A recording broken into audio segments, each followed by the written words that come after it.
Welcome to this explainer. Building a truly accessible workplace really isn't just about ticking compliance boxes. It's about completely unlocking human potential. So today, we're going to unpack the Americans with Disabilities Act, explore some highly strategic approaches to disability disclosure, and really break down what we call the interactive accommodation process. Let's jump right in. Here's our quick roadmap for today. We'll start with the ADA and reasonable accommodations, navigate the sometimes tricky waters of disability disclosure, and then look at the interactive accommodation process. After that, we'll share some fantastic inclusive resources, walk through a real-world case example with a guy named Steve, and finally, finish up with a quick knowledge check. All right, Section 1, the ADA and reasonable accommodations. Let's start by getting our core vocabulary down, okay? The whole foundation here rests on the Americans with Disabilities Act, or the ADA. This is a massive federal civil rights law, and it's designed specifically to protect individuals with disabilities from discrimination, both in employment and just everyday public life. Now, crucially, if you're an employer with 15 or more employees, you are generally required under the ADA to provide reasonable accommodations. That is, unless doing so creates what's called an undue hardship. We'll actually define that boundary in just a bit. But first, we really need to understand exactly who this law applies to. So these ADA protections apply specifically to a qualified individual. What does that mean? Well, it means someone who already meets the required qualifications for a position and can perform the absolutely essential functions of that role. The critical, absolutely vital phrase to remember here is with or without a reasonable accommodation. The focus is entirely on your ability to execute the core job. It just recognizes that, hey, the way the job gets done might just need a slight tweak or adjustment. And that brings us perfectly to the definition of a reasonable accommodation.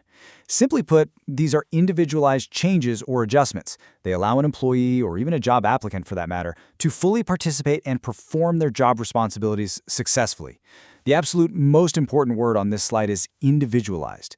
It's actually fascinating because an accommodation that works like a charm for one employee might not do a thing for another, even if they have the exact same diagnosis.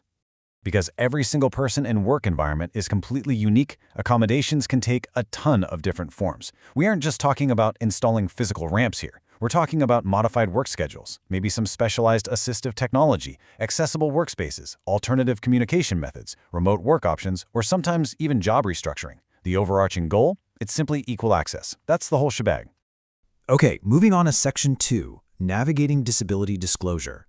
This brings us to a really critical and, quite frankly, often super stressful decision. When and how should a person share their disability with an employer? Well, disclosure is entirely voluntary. No one is ever required to disclose a disability unless they actually want to request an accommodation or they need legal protections related to discrimination. But figuring out the timing, like do you do it pre-interview, right in the middle of the interview, or wait until post-offer, that requires some really careful thought. People have to weigh the obvious benefits of getting support against very real concerns about stigma or being misunderstood. There is a fascinating and very strict legal contrast at play here when we look at individual rights versus employer limits. Check this out. While an applicant has the right to voluntarily disclose their disability at literally any stage, employers are heavily restricted. Under the ADA, an employer absolutely cannot ask disability-related questions pre-offer. No asking about diagnoses, no asking about medications, no digging into medical history, and they definitely cannot require medical exams before making a conditional job offer. They can't ask if you can perform specific job tasks, sure, but they cannot ask about your disability status, period. Let's roll right into Section 3, the interactive accommodation process. This interactive process is exactly what it sounds like, a highly collaborative, step-by-step journey. It all kicks off when an employee discloses a disability or requests support. From there, both the employer and employee actually sit down together to openly identify specific workplace barriers and needs. Then, they brainstorm and select an effective accommodation.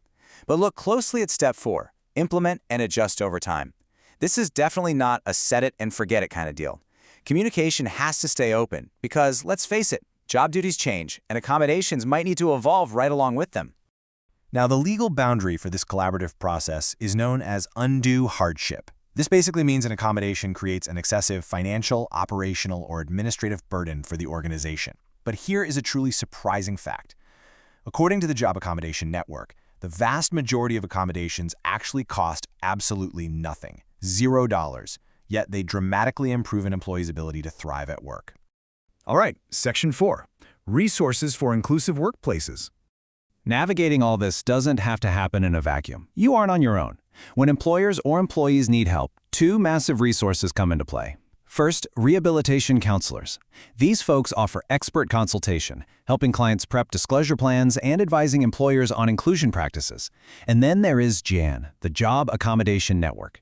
JAN is an absolutely phenomenal resource providing completely free guidance on ADA compliance, assistive tech, and highly specific accommodation ideas tailored to almost any situation you can possibly imagine.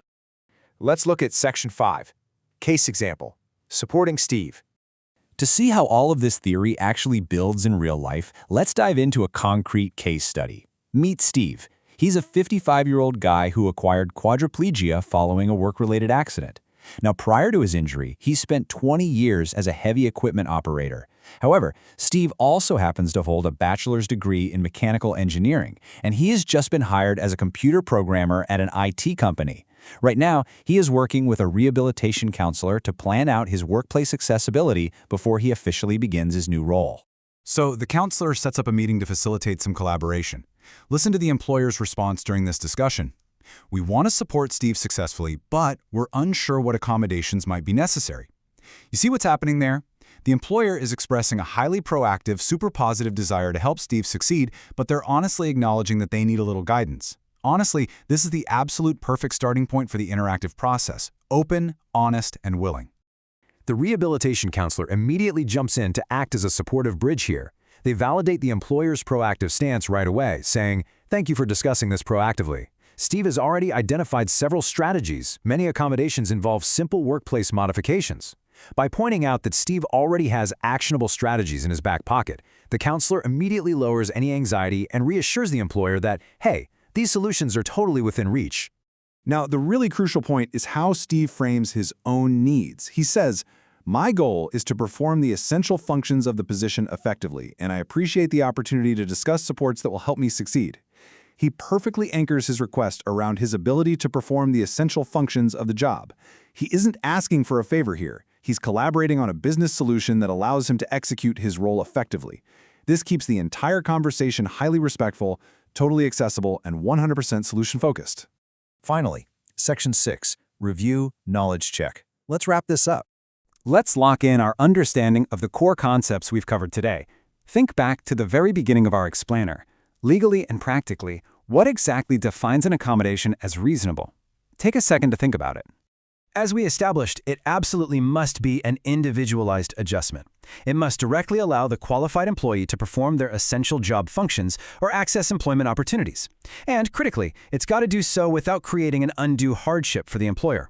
It's really all about finding that precise balance between effective support and organizational reality.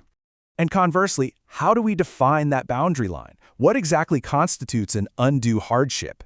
It refers to any significant difficulty or expense that substantially impacts the employer's operations or resources. But knowing what we know now, that most accommodations are simple and frequently cost absolutely nothing, I'll leave you with this final provocative thought. Are you just waiting around for your employees to ask for an accommodation, or are you proactively designing a workplace where everyone has the tools to succeed from day one?